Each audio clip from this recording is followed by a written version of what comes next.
Sir शुरू करें sir कल अमित शाह यहाँ पर आए थे, निर्मल में आए थे और उन्होंने सीधे सीधे ये कहा है कि बीजेपी जो है मजलिस पार्टी से बिल्कुल नहीं डरती, खास करके तेलंगाना में। अब सीधा क्या आप समझते हैं कि और भी कुछ और एक पार्टी के लीडर ने कहा ना, 2023 में सरकार बनाएंगे और एक पार्टी लीडर ने कहा ना कि हम वो भी कुछ केटीआर भी कह रहे थे कि हम एमआईएम से नहीं डरते। और अच्छा, एक और पार्टी ने कहा, पुरानी पार्टी, हाँ, तीनों ने मिलके, देखिए टीआरएस, कांग्रेस, बीजेपी सब मिलके लैला की वाहवाह कर रहे हैं और सबकी ज़बान पे से ओवैसी एमआईएम है। इनको हमारे सिवा कोई नज़र आता ही नहीं है ना।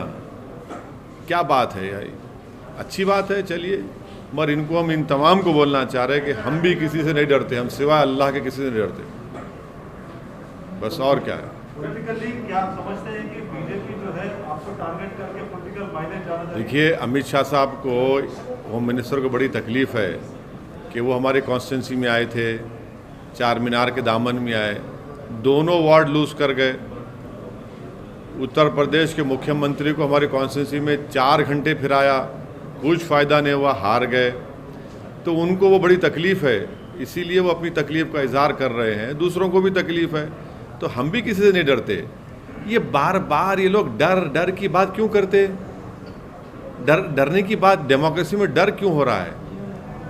और डेमोक्रेसी में माइनॉरिटीज़ को कॉन्फिडेंस दिलाना ना, आप तो मेजॉरिटी हैं, आप तो रूलिंग पार्टी हैं दिल्ली के, आप तो शाह साहब हैं, तो आपकी ज़बान से डर क्यों निकल रहा है? आपकी ज़बान से तो उम्मीद की बात होनी चाहिए। क्या आपसे डर रहे हैं सर वो? नहीं, मुझसे क्यों डरना चाहिए? मैं कह रहे हैं कि यहाँ की सरकार आपसे डर के लिबरेशन डे नहीं मना। अरे भाई, वही सरकार के एक मिनिस्टर कह रहे हैं हमारे बारे में, दूसरी पुरानी पार्टी कांग्रेस भी, कल तीनों पार्टी हमारे बारे में बोल रहे हैं। ये क्या सुबह शाम, क्या इनको ख्वाबों में हम ही नज़र आ रहे? क्या दूसरा को नज़र नहीं आता क्या इनको अपने ख्वाबों में?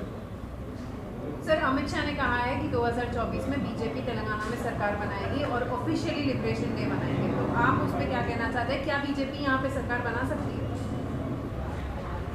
देखिए, जीएचएमसी इलेक्शन में बीजेपी कुछ नहीं कर पाई, थोड़े सीटों में इजाफा हो गया। सुनिए ना, कोविड की दूसरी वेव आई नरेंद्र मोदी सरकार की गलतियों की वजह से। जब कोविड की सेकेंड वेव में पूरा तेलंगाना और हैदराबाद फंसा हुआ था, ये कहीं पर नज़र नहीं आए बीजेपी वाले। हाँ, तीसरी बात ये है कि एमएलसी का इलेक्शन हुआ, उसमें बीजेपी बुरी तरह हार गई, सिटिंग उनका कैंडिडेट था, बीजेपी हार गई। फिर एक असेंबली इलेक्शन हुआ, नागार्जुना सागर में डिपॉजिट चली गई। अब ये कौन सी दुनिया की बात कर रहे हैं? लड़िए, इलेक्शन लड़ना आपका डेमोक्रेटिक राइट है, हर पार्टी को लड़ना चाहिए और जनता जवाब देगी, तेलंगाना की आवाम जवाब देगी इंशाअल्लाह ताला उसको।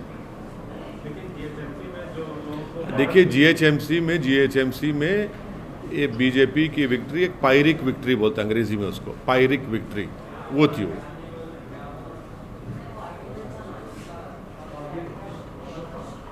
सर ये प्रधानमंत्री जो सीओ मीटिंग में कहे कि वो भी रेडिकलाइजेशन के खिलाफ है और मॉडरेट जो है बात को पसंद करते हैं। देखिए, हमारा मानना ये है कि रेडिकलाइजेशन जहाँ कहीं भी होता है, जिस किसी समाज में होता है, वो उस मुल्क, उस कंट्री, उस देश के लिए, रूल ऑफ लॉ के लिए ख़तरा है।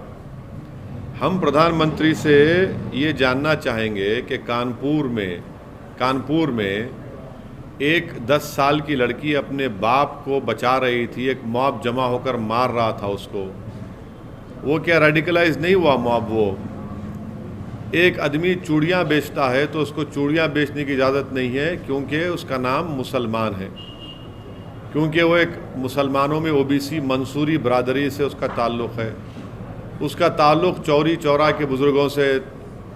और फिर तीसरा ये है कि जो जितने मॉब लिंचिंग के वाक़यात हो रहे हैं, वो जो लोग नारे लगा रहे हैं जंतर मंतर पर, वो भी तो रेडिकलाइज हो चुके हैं। तो हम प्रधानमंत्री को कह रहे हैं कि यकीनन रेडिकलाइजेशन किसी भी देश के लिए, रूल ऑफ लॉ के लिए थ्रेट है, और प्रधानमंत्री को ये रेडिकलाइजेशन की जो मिसालें मैं पेश किया हूँ उस पर भी प्रधानमंत्री को उस पर कंडेम करना चाहिए, उसकी मजम्मत करना चाहिए। और प्रधानमंत्री को ये भी बोलना चाहिए कि एक स्टेट का मुख्यमंत्री अब्बा जान कहता है, वो क्या प्रधानमंत्री उससे मुत्तफिक हैं उनकी उस भाषा से? और क्या ये जो अपने आप को सेकुलर कहते हैं वो चचा जान बोलता है, तो क्या वो भी उससे मुत्तफिक हैं? ये लोग रेडिकलाइज नहीं हुए क्या? ये भी रेडिकलाइजेशन है। तो प्रधानमंत्री से हम उम्मीद करते हैं कि वो इन तमाम रेडिकलाइजेशन को भी नोटिस लेंगे और इसका रोकथाम करेंगे। अब प्रधानमंत्री की जो स्पीच रेडिकलाइजेशन SCO में हुई, हम उनसे जानना चाहते हैं कि अमेरिका ने तालिबान के लीडर्स को उनके ट्रैवल के लिए एग्जेम्पशन दिया है, तो क्या प्रधानमंत्री अमेरिका के इस डिक्टेट को मानेंगे, फैसले को? हम ये इसलिए पूछ रहे हैं क्योंकि भारत यूनाइटेड नेशन की सैंक्शन कमेटी का चेयरमैन है। तो क्या अमेरिका के हुक्म पर, क्या भारत अमेरिका के हुक्म को मानकर तालिबान के इन तमाम लीडर्स को डिलिस्ट करेगा, या फिर इनको UAPA की टेरर लिस्ट में इनका नाम शामिल करेगा? ये प्रधानमंत्री को बताना पड़ेगा, क्योंकि अमेरिका ने तालिबान के लीडर्स के ट्रैवल के एग्जेम्पशंस दिए हैं। तो फिर क्या हम भी उसको मानेंगे क्या? ये देश को बताना चाहिए मोदी सरकार।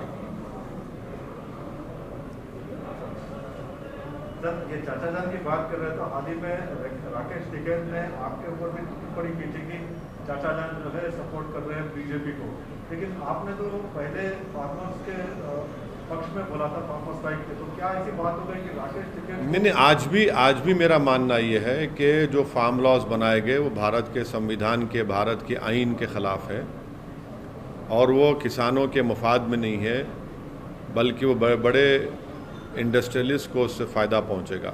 आज भी हमारा स्टैंड वो है, उसमें कोई स्टैंड में तब्दीली नहीं आई।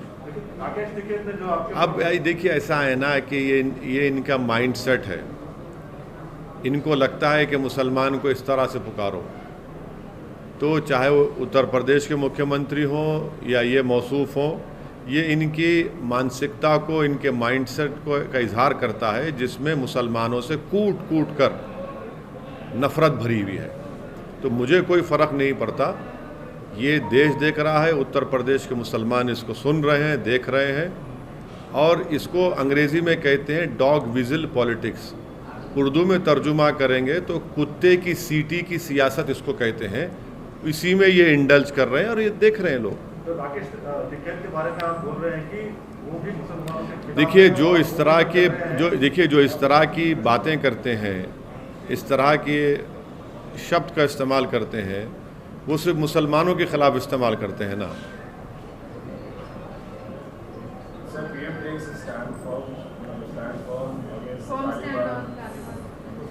You see, after the Prime Minister's speech of yesterday, I had tweeted that any radicalization in any country is a threat to rule of law. I hope that the Prime Minister also takes notice of these people who mob lynch people in the name of cow or in the name of religion.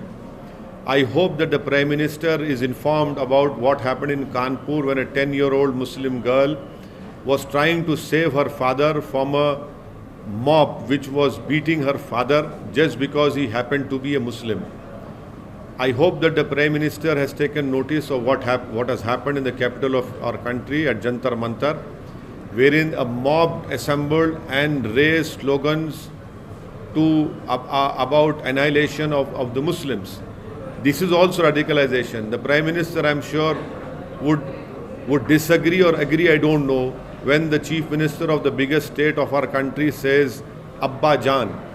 That also has to be taken note of. So radicalization is happening, and the Prime Minister should take note of who has radicalized these people, who are calling Nathuram Godse a savior. That is also radicalization.